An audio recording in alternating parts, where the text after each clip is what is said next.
IT বাইরের পক্ষ থেকে জাভাস্ক্রিপ্ট বাংলা ভিডিও টিউটোরিয়ালের প্রথম পর্বে আপনাদের সবাইকে স্বাগত জানাচ্ছি। প্রথম পর্বে আমরা শিখব হোয়াট ইজ জাভাস্ক্রিপ্ট।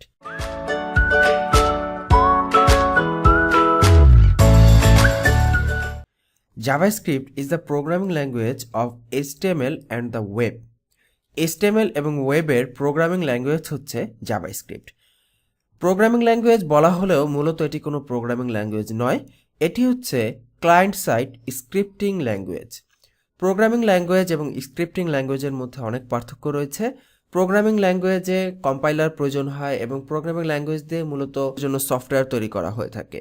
তো প্রোগ্রামিং ল্যাঙ্গুয়েজের অনেক ফিচার বেশি আছে, অনেক এক্সট্রা কিছু আছে প্রোগ্রামিং ল্যাঙ্গুয়েজে, কিন্তু জাভাস্ক্রিপ্ট অনেকটা প্রোগ্রামিং ল্যাঙ্গুয়েজের মতোই কাজ করে, বাট এটি মূলত একটি স্ক্রিপ্টিং ল্যাঙ্গুয়েজ। সো জাভাস্ক্রিপ্ট দিয়ে আমরা কি করতে পারি? Why JavaScript? আমরা দেখেছি HTML দিয়ে একটি ওয়েব পেজের স্ট্রাকচার তৈরি করা হয়, CSS ব্যবহার করে সেই ওয়েবসাইটের লেআউট এবং ডিজাইন তৈরি করা হয়। সো সেই ওয়েবসাইটটা HTML CSS দিয়ে বিল্ড করার পরে সেই ওয়েবসাইটের বিভিন্ন এলিমেন্ট ইউজারের বিভিন্ন অ্যাকশনের সাথে কিভাবে ইন্টারাক্ট করবে সেই বিষয়টা কন্ট্রোল করা হয় জাভাস্ক্রিপ্টের মাধ্যমে। So JavaScript programs the behaviour of web pages.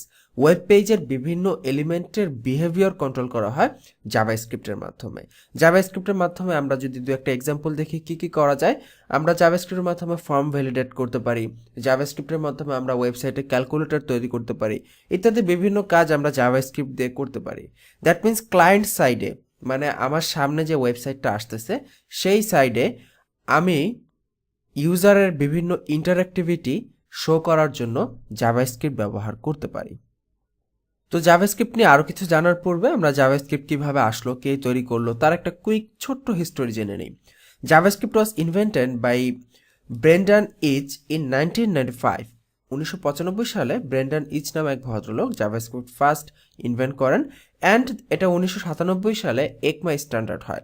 এবং জাভাস্ক্রিপ্টের আসলে অফিসিয়াল নেম মূলত জাভাস্ক্রিপ্ট না, একমা স্ক্রিপ্ট হচ্ছে জাভাস্ক্রিপ্টের অফিসিয়াল নেম। অফিসিয়ালি জাভাস্ক্রিপ্টকে একমা স্ক্রিপ্ট বলে ডাকা হয়। So ECMA 262 is the official name of the standard. জাভাস্ক্রিপ্টের standard official name ECMA 262। So এই হচ্ছে জাভাস্ক্রিপ্টের ছোট্ট এবং কুইক হিস্টোরি। জাভাস্ক্রিপ্ট শেখার সময় একেবারে নতুনদের মধ্যে একটা কনফিউশনের সৃষ্টি হয়, সেটা হচ্ছে জাভাস্ক্রিপ্ট এবং জাভা নিয়ে। অনেকে আমরা মনে করে থাকি যে জাভাস্ক্রিপ্ট এবং জাভা একই ল্যাঙ্গুয়েজ, কিন্তু না, জাভাস্ক্রিপ্ট এবং জাভা কমপ্লিটলি ডিফারেন্ট দুটো ল্যাঙ্গুয়েজ। জাভাস্ক্রিপ্ট হচ্ছে একটি স্ক্রিপ্টিং ল্যাঙ্গুয়েজ, অপরদিকে জাভা হচ্ছে একটি প্রোগ্রামিং ল্যাঙ্গুয়েজ, এবং তাদের মধ্যে ডিজাইন এবং কনসেপ্ট টোটালি ডিফারেন্ট।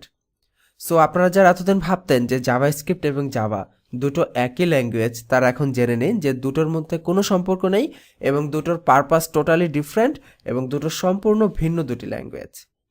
সো এখন থেকে আর জাভাস্ক্রিপ্ট এবং জাভার মধ্যে কনফিউশন সৃষ্টি করবেন না। এই বিষয়টা আমি আপনাদেরকে এই জন্য বললাম, কারণ এটা নিয়ে আমি যখন ফার্স্টের দিকে প্রোগ্রামিং শিখি আমার ভেতর একটা কনফিউশন ছিল, এবং আমি দেখেছি নতুনদের অনেকের মধ্যে এটা নিয়ে কনফিউশন থাকে। এই হচ্ছে জাভাস্ক্রিপ্ট সম্পর্কে বেসিক বিষয়াবলী।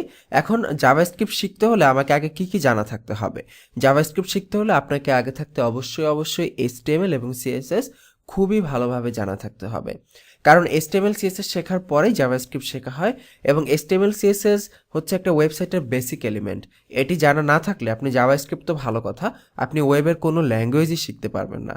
সো মাস্ট বি, আপনি যদি HTML CSS এখনও শিখে না থাকেন, অবশ্যই আগে HTML CSS শিখে নিন, দেন আমাদের সাথে এই জাভাস্ক্রিপ্টের পর্বগুলো কন্টিনিউ করুন। সো আগামী পর্বের আমন্ত্রণ রইল। আজকের পর্ব এখানেই শেষ করছি। ভালো থাকবেন সবাই। আল্লাহ হাফিজ।